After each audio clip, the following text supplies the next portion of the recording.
আসসালামু আলাইকুম ভিউয়ার্স, কেমন আছেন সবাই? আলহামদুলিল্লাহ, আল্লাহর রহমতে অনেক ভালো আছি।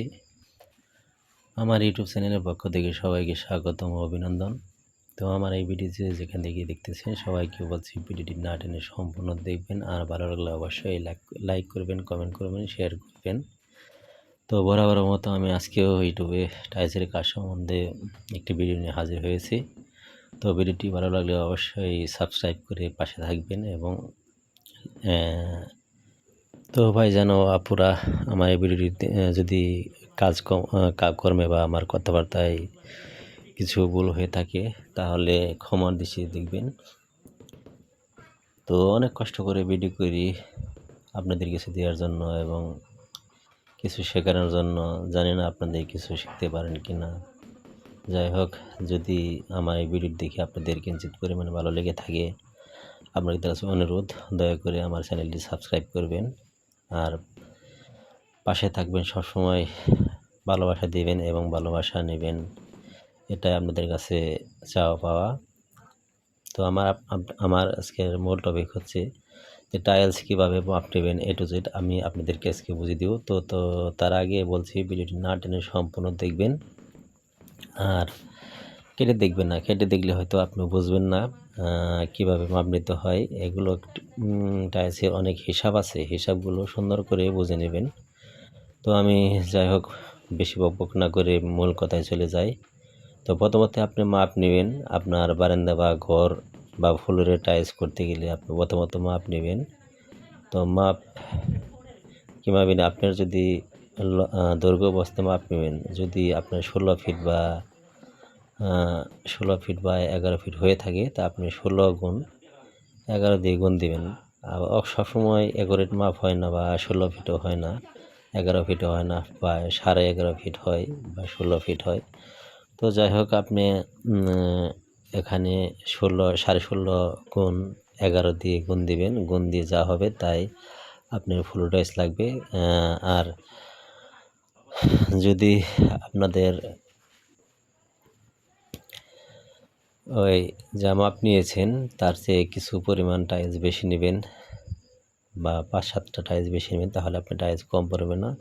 হয়তো আপনি ক্যারির ক্ষেত্রে অনেক টাইলস ভেঙে থাকে, বা টাইলস বাড়ি দেওয়ার সময় 2-1টা টাইলস ভেঙে যায়। তো হিসেবে 5-7টা টাইলস বেশি নিয়ে আসবেন। আর যদি স্কার্টিং দিয়ে থাকেন, আপনার যদি 8-12 দিয়ে দেন, তাহলে আপনি চারিদিকে রাউন্ড হিসাব নেবেন। আপনার যদি 100 ফিট হয়ে যায়, তো আপনি যেভাবে মাপ নেবেন 100 ফিট, আপনি কীভাবে 8-12 হিসাব ফিট বের করবেন সেটা আমি আপনাদেরকে বুঝিয়ে দেব।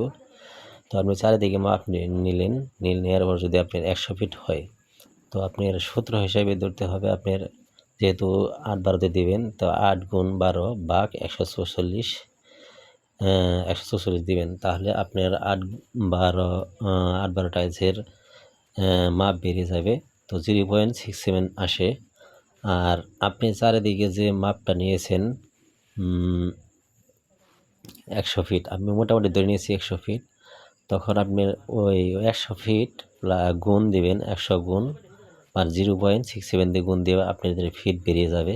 আমি আবার বলছি, 100-রে আমি আগে যে ভাগ দিয়েছি 8 গুণ 12 ভাগ 144 ভাগ দিয়ে আপনার চলে আসে আপনার 0.67। আর 100 দিয়ে আপনি গুণ দেবেন 0.67 গুণ দিয়ে বের করে আপনার মূল স্কার্টিংয়ের মাপ সব বেরিয়ে যাবে। আর যদি আপনি 16 দিয়ে স্কার্টিং দেন, তাহলে 16 স্কার্টিং আপনি 8 ইঞ্চি পরিমাণে দেন। তো 8 ইঞ্চি পরিমাণে দিলেও আপনি ওইভাবে মাপ নেবেন। 8 গুণ 16 ভাগ 144 আপনার চলে আসে 1.78। আর আপনার চারিদিকে যদি 100 ফিট বা 80 ফিট হয়ে থাকে, তাহলে আপনি 1.7 দিয়ে গুণ দিলে আপনার ফিটে বেরিয়ে যাবে। আর যদি 24 টাইলস দিয়ে করতে চান, তো সেই হিসাবে আপনি এভাবে মাপ নেবেন। তো 8 গুণ 24 ভাগ 144 আপনার 1.33 আসে। তো আপনি যদি 100 ফিট বা আমি যা বলেছি 100 ফিট বা 80 ফিট চারিদিকে রাউন্ড স্কার্টিং হয়ে থাকে, তাহলে আপনি 100 গুণ 3 দিয়ে গুণ দিলে আপনার স্কার্টের মাপ বেড়ে যাবেন। তো সুপ্রিয় ভিউয়ার্স, আপনি যত বড়ই মাপ হোক না কেন, আপনি এভাবে মাপ নিলে আপনার হয়তো আপনি সঠিক মাপটা নিতে পারবেন, পুরো অ্যাকুরেট মাপ নিতে পারবেন, বা হয়তো আপনি যা আসবে তার চেয়ে 5-7টা টাইলস বেশি নেবেন, তাহলে আপনার অ্যাকুরেট মাপ হয়ে যাবে। আর টয়লেটের ক্ষেত্রে বা বাথরুমের ক্ষেত্রেও এভাবে মাপ নেবেন।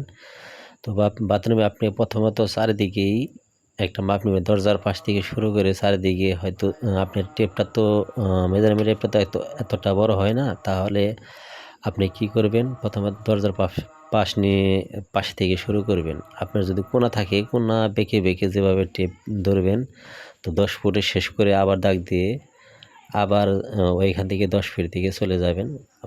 টয়লেটের বাথরুমের মাপ বা গোসলখানার মাপ এতটা হয় না, 21 ফিট বা 22 ফিট, 29 ফিট এভাবে হয়ে থাকে।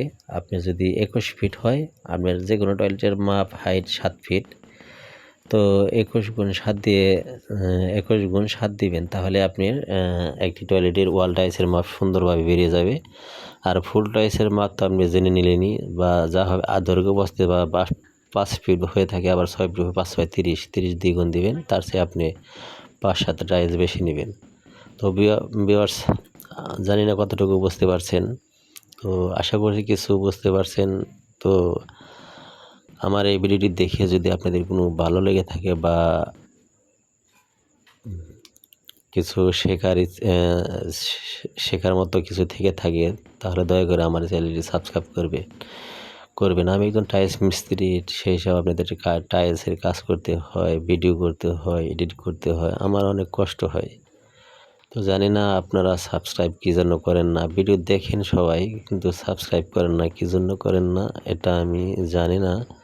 তো আপনাদের কাছে অনুরোধ, আমার যদি আমার এই ভিডিওটি ভালো লেগে থাকে, তাহলে আমার চ্যানেলটি অবশ্যই সাবস্ক্রাইব করে যাবেন। আর যদি নাও ভালো লেগে থাকে, দয়া করে আমার চ্যানেলটি সাবস্ক্রাইব করবেন। তো আজকের মতো আমি এ পর্যন্তই বিদায় নেব। তো ভালো থাকবেন বন্ধুরা, সুস্থ থাকবেন। আর আপনাদের জন্য দোয়া করি আপনারা অনেক দূর এগিয়ে যান। তো পাশাপাশি আপনারা আমার জন্য অনেক দোয়া করবেন। আমি আপনাদের দোয়ায় অনেক দূরে এগিয়ে এসেছি। তো মোটামুটি ভালোই এগিয়ে এসেছি। তো আপনাদের সহযোগিতা আছে বিধায় আমি এ পর্যন্ত আসতে পেরেছি। তো ভালো থাকবেন বন্ধুরা। তো আজকের মতো এই পর্যন্তই। আসসালামু আলাইকুম। ধন্যবাদ সবাইকে।